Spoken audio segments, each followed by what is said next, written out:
On vous souhaite la bienvenue à ériclateau.com. Dans quelques instants, on reçoit l'auteur joannais Jean-Pierre Guillet qui nous arrive avec 3 nouvelles parutions. Entre autres, on est dans le roman jeunesse, entre autres.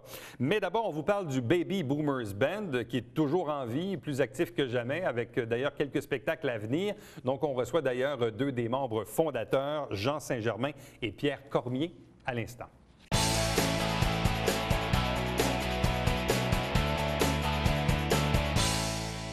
Parlons maintenant du Baby Boomers Band. Faisons une petite mise à jour des activités passées et futures avec nous, 2 des membres. Je vous les présente à l'instant.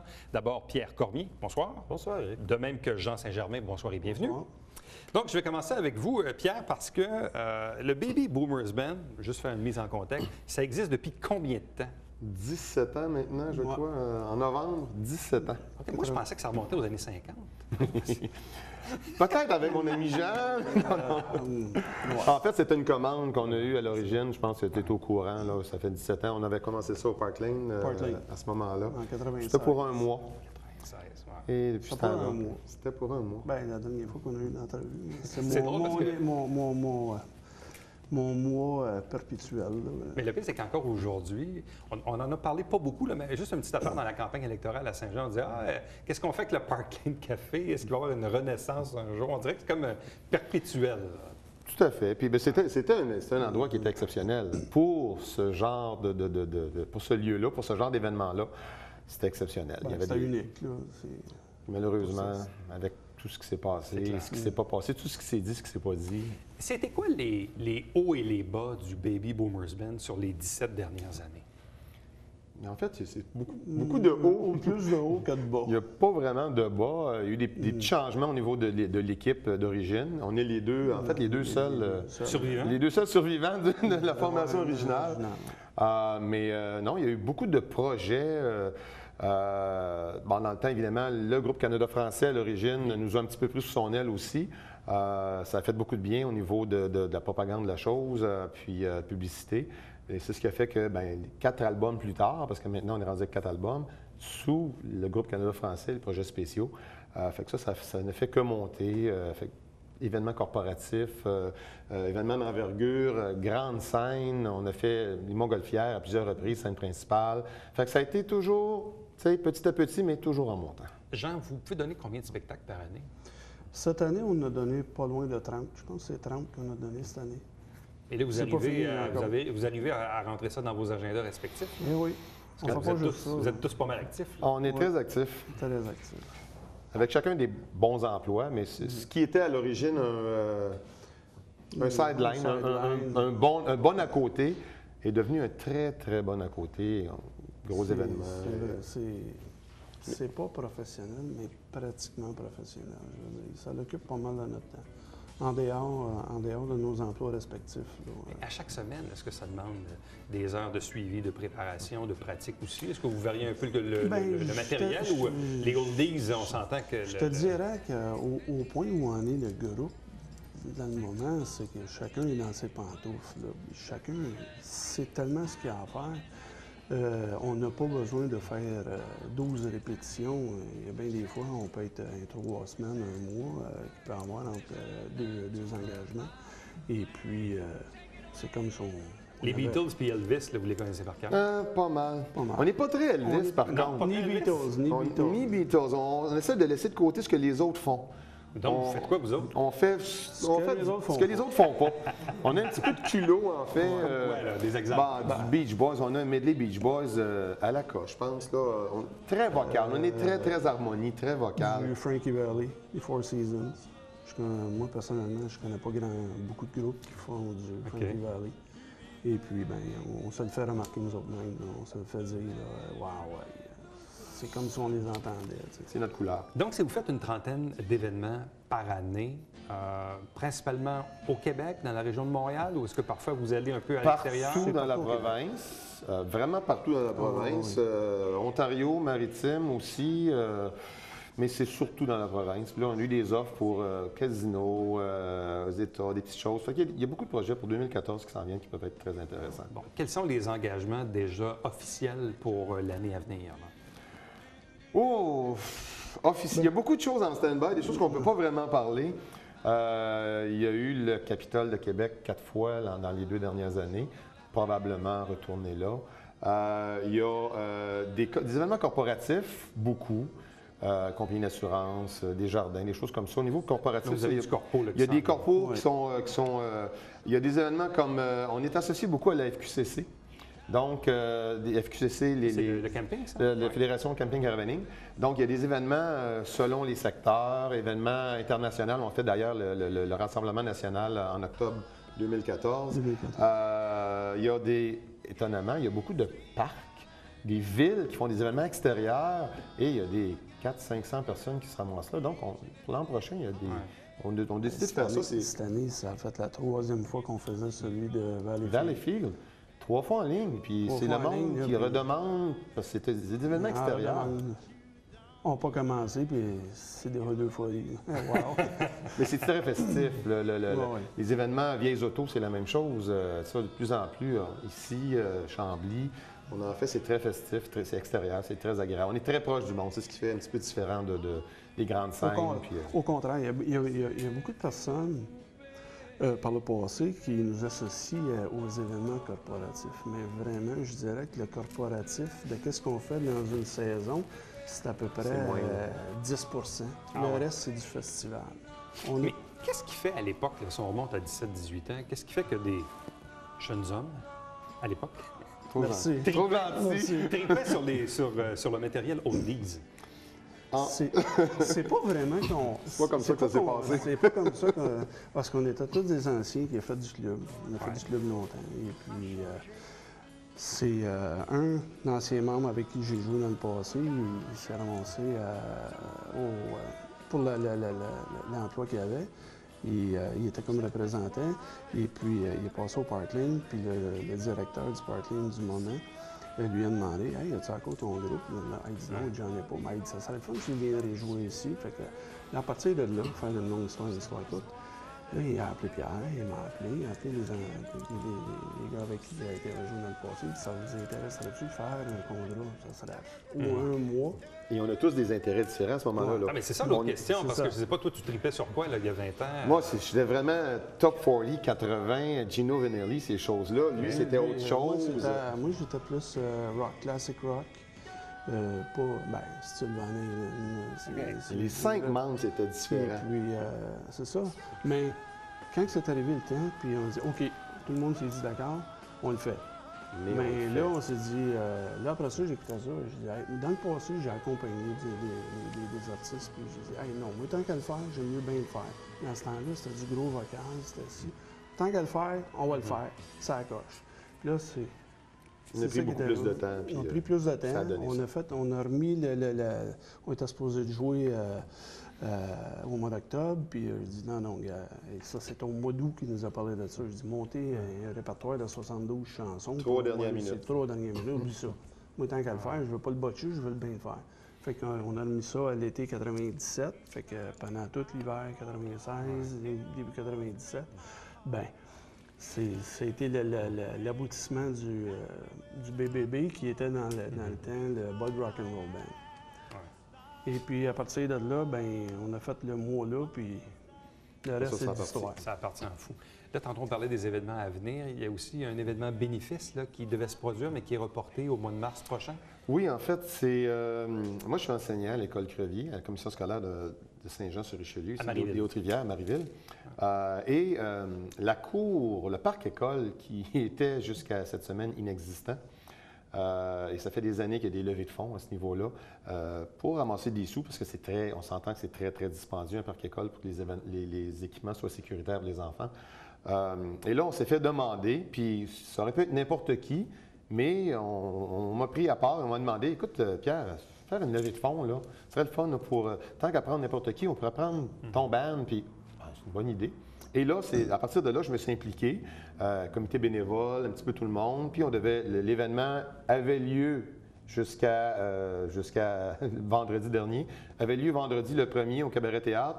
Mais suite à des petits problèmes techniques avec bénévoles, spec et tout ça, ça a été reporté au 29 mars. Donc, les personnes qui ont les billets, c'est reconduit au 29 mars. On peut toujours s'y procurer soit à la SPEC, soit à l'école. Puis, l'événement va être, je pense, ça va être optimum comme ça. Il va y avoir plus de personnes, il va y avoir plus de monde, on va pouvoir faire une meilleure publicité, rejoindre plus de monde, les amis, d'autres professeurs, d'autres personnels, personnel enseignant, ainsi de suite, pour faire vraiment là, quelque chose. Puis tous les profits, évidemment, vont être versés pour le Parc École qui vient à peine d'avoir son premier module cette semaine. Bon, donc le 29 mars 2014. Exact.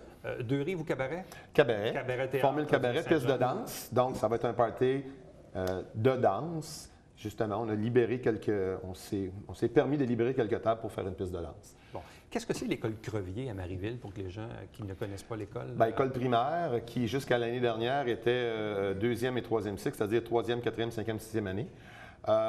Et Marieville étant, je crois, de mémoire, une des trois villes qui a une expansion les plus incroyables au Canada. Au Canada, c'est vraiment ce point-là. Bien là, il y a une deuxième école qui a ouvert ses portes en septembre, fin septembre, début octobre. Donc, on a réajusté un petit peu le tir au niveau de la population des deux écoles. Donc, il y a l'ancienne école Fatima qui est maternelle seulement. Et là, on est devenu deux écoles première à sixième année. Donc, c'est rendu comme ça. Donc, on est maintenant rendu première à sixième année. L'autre école, la même chose. Donc, ça prend un parc-école adapté pour tout ce monde-là et tout ce petit monde-là. Et l'événement va servir pour ça. L'événement sert en grande partie pour Donc, tu es un homme qui enseigne au primaire? Oui, C'est rare, ça! Oui, pas à notre école. Non, Éric, à notre école. J'ai été longtemps seul et depuis les dernières années, effectivement, il n'y a pas beaucoup de monde, pas beaucoup d'hommes au primaire. À notre école, là, je pense qu'on est 5. Wow. C'est exceptionnel. Cette année, c'est exceptionnel. On va faire un reportage là-dessus. Bien, à vous deux, merci beaucoup. Meilleure des chances. Les gens peuvent toujours se renseigner sur vos activités à venir? Oui, mais sur le site web. Qui va apparaître, j'imagine, à l'écran. Tout à fait. Absolument. Puis sur Facebook aussi, suivre l'année au complet qui s'en vient et les futurs projets. Bien, bonne continuation pour le Baby Boomers Band. Merci beaucoup. Merci beaucoup. Salut. Reste avec nous, on vous revient immédiatement après ceci.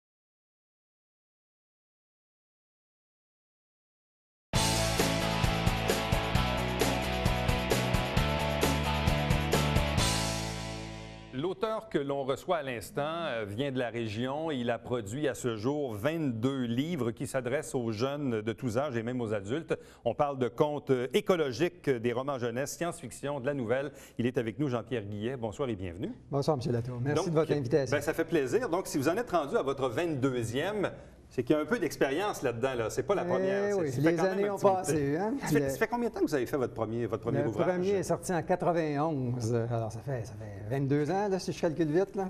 Comment on devient écrivain? Je pense qu'on l'est toujours un peu. Quand j'étais tout petit, j'écrivais des petites histoires avec des bonhommes, là, des petites bandes dessinées. Alors, j'ai toujours fait ça. J'ai toujours aimé inventer des affaires, des histoires. Peut-être plus, ça s'est concrétisé de façon plus concrète quand j'ai eu des enfants. J'ai commencé vraiment à avoir le goût plus des écrits puis de développer ça. Je leur contais des histoires le soir, puis j'ai fini par faire mes propres histoires avec ça. Parlez-nous un peu de votre parcours. Qui êtes-vous? D'où venez-vous? Et qu'est-ce qui fait justement que vous avez décidé de vous investir dans des projets d'auteur? Oui. Je suis quelqu'un de la région. Je suis né à Sabrevois. Je jouais dans la nature. J'ai toujours aimé la nature, alors j'ai étudié en biologie. Comme formation, au départ, les gens pensent parfois que j'ai été professeur de français. J'ai été professeur de biologie pendant longtemps au cégep, au collège. Mais j'ai toujours eu un intérêt pour les livres et puis tout ce qui est information de toutes sortes. Alors, j'ai été bibliothécaire aussi au cégep. Maintenant, je suis retraité depuis quelques années, alors ça me donne le temps d'en écrire plus. C'est pour ça que cette année, j'ai donné un coup. Là, il y en a 3 qui ont mûri là, en même temps. Vous êtes retraité depuis combien de temps? Ah, depuis 2009 déjà. Je fais d'autres choses, là. Je m'occupe utilement, mais ça me donne quand même, heureusement, plus de temps pour la production écrite. Et là, de 2009 à aujourd'hui, vous avez produit combien d'ouvrages? C'est 1, 2, 3, plus c'est 3, 6. 6 sur 22 dans les 3 dernières. Ouais, ça a été, donc, la retraite donné un petit coup, là. bon. Si d'ailleurs vous voulez nous les présenter, disons, on commence par celui-ci, juste à me le donner, je vais le présenter à la caméra. Donc, de quoi s'agit-il? Le Capitaine Poulet. Alors, ça, c'est pour les plus jeunes. C'est avec des illustrations, c'est humoristique, ça se lit bien, c'est drôle. Mais, bon, en gros, il y a un poulet qui arrive de l'espace puis qui menace de transformer la Terre en omelette parce que selon lui, on maltraite les poulets. Alors, il veut faire changer ça. Alors, c'est drôle, mais il y a quand même un petit élément de réflexion là-dedans. Là. Bon. Qui fait les illustrations? Oui. Ça, c'est un monsieur Jean Morin, que je ne connaissais pas. Et puis, dans le fond, l'éditeur m'a proposé différents types de dessins. Moi, ça m'a tout de suite plu. J'ai trouvé que ça collait parfaitement avec l'histoire. Je veux qu'on montre le caractère, parce que, bon, moi, mes enfants sont un peu plus âgés maintenant. Mais disons que lorsque mes enfants avaient, je ne sais pas, disons, entre 2 et 7-8 ans, puis le soir, parfois, on était un peu pressé, on vient de donner le bain, puis là, ils s'en vont au lit. Je trouve que c'est franchement quelque chose qui se lit super bien. Là. Ça se lit très bien, puis les enfants vont trouver qu'il y a de l'action, il y a de l'humour, il y a toutes sortes de choses qui arrivent. C'est pas quelque chose là, de compliqué, de trop moralisateur. Fait qu'ils vont aimer ça, mais en même temps, je passe ma petite réflexion. Et vous savez comment sont les enfants? Parfois, lorsque les enfants se mettent à aimer un petit roman comme ça, là, ils nous demandent de le relire et de le relire. Moi, je me rappelle d'un qui s'appelait Clémentine.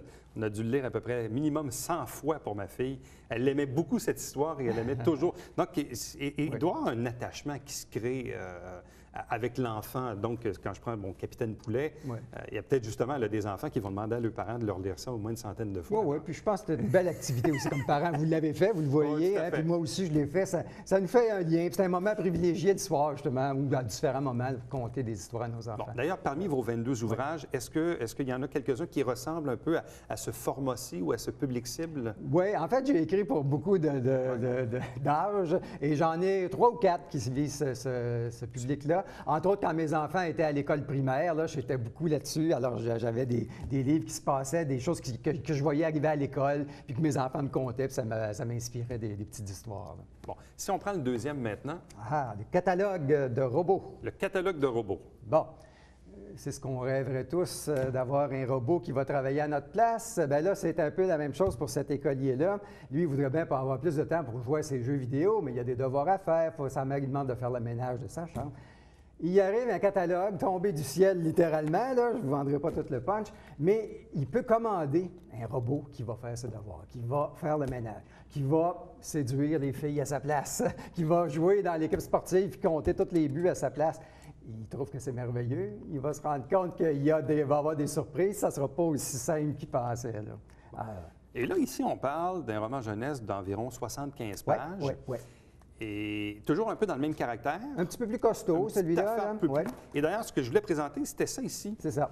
Et ça, j'aimerais qu'on le présente à la caméra parce que je présume que quand on est en librairie, ça nous donne une bonne idée de ce qu'on va avoir comme produit. C'est intéressant parce qu'il y a des niveaux de lecture qui sont faciles à visualiser. Le premier tout, là, au pas, bon, c'est vraiment les tout premières lectures.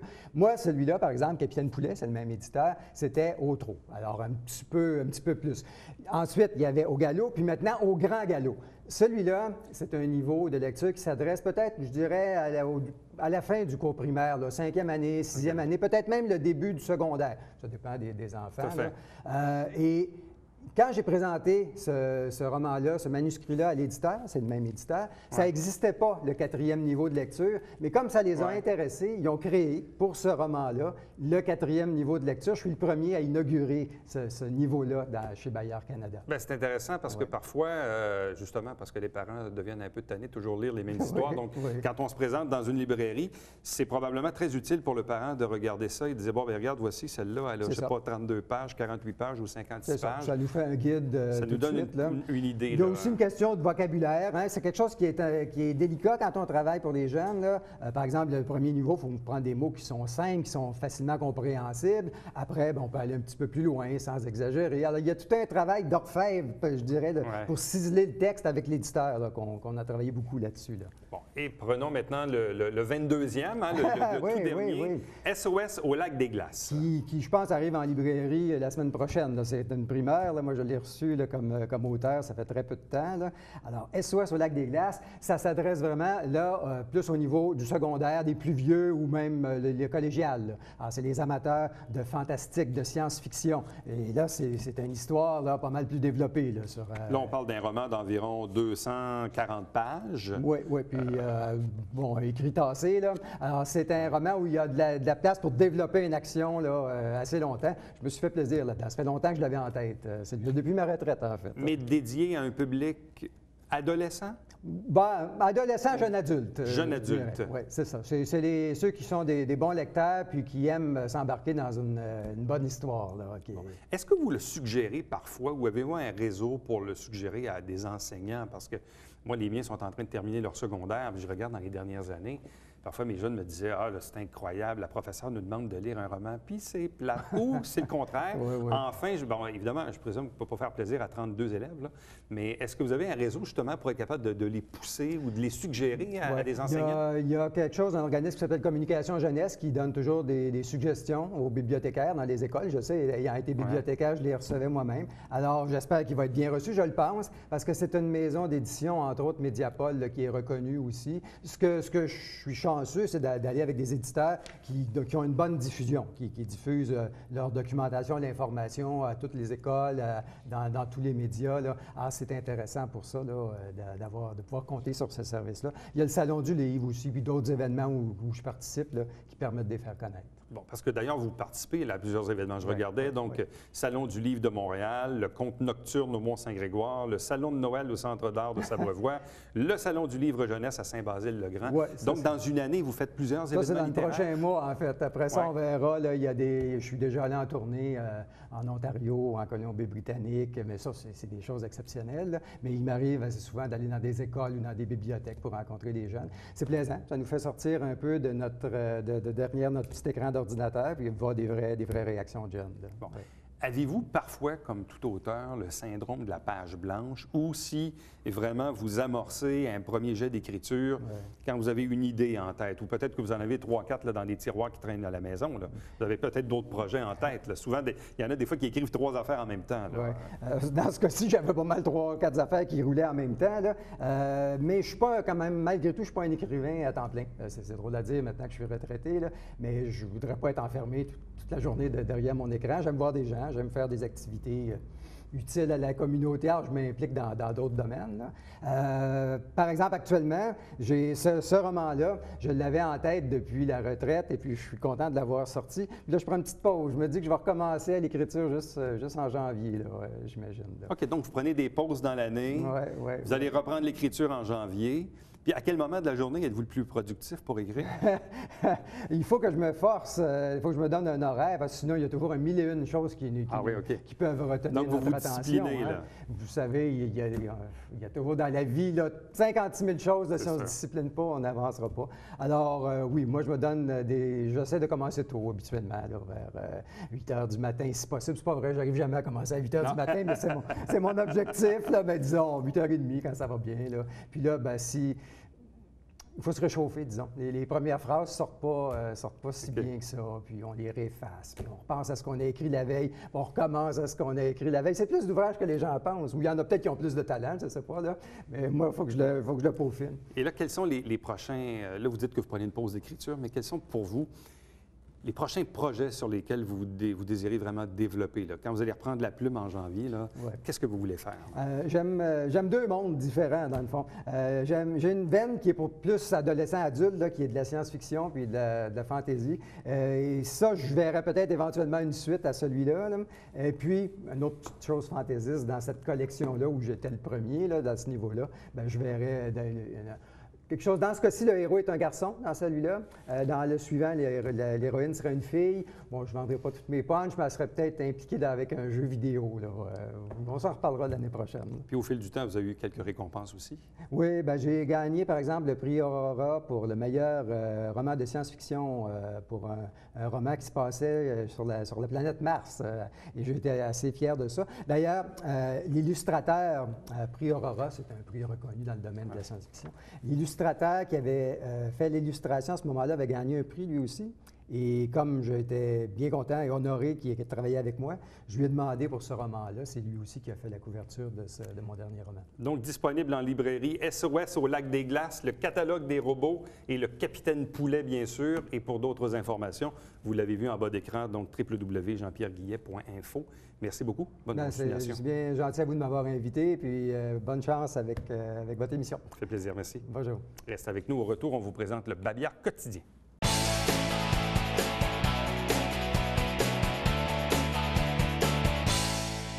Si vous cherchez un emploi, il y a une foire à l'emploi en fin de semaine, 9 et 10 novembre, à l'hôtel Relais-Gouverneur de Saint-Jean-sur-Richelieu. Il y a 160 postes à combler pour la compagnie Excel. Qu'est-ce que c'est Excel? C'est le gros bâtiment que vous retrouvez sur le chemin Grand-Bernier, près de Pierre-Caisse. Il va y avoir là-dedans de l'entreposage pour BRP, le groupe Bombardier. Il va y avoir des pièces là-dedans. Et donc, il faut que ça soit en marche prochainement, d'ici le mois de février. Donc, entre autres, peut-être pour des anciens employés de CCM qui ont peut-être perdu leur emploi, il y a probablement des postes que vous allez pouvoir retrouver. Donc, amenez votre CV, mettez ça en ordre, puis présentez-vous à l'hôtel Vallée des Forts en fin de semaine.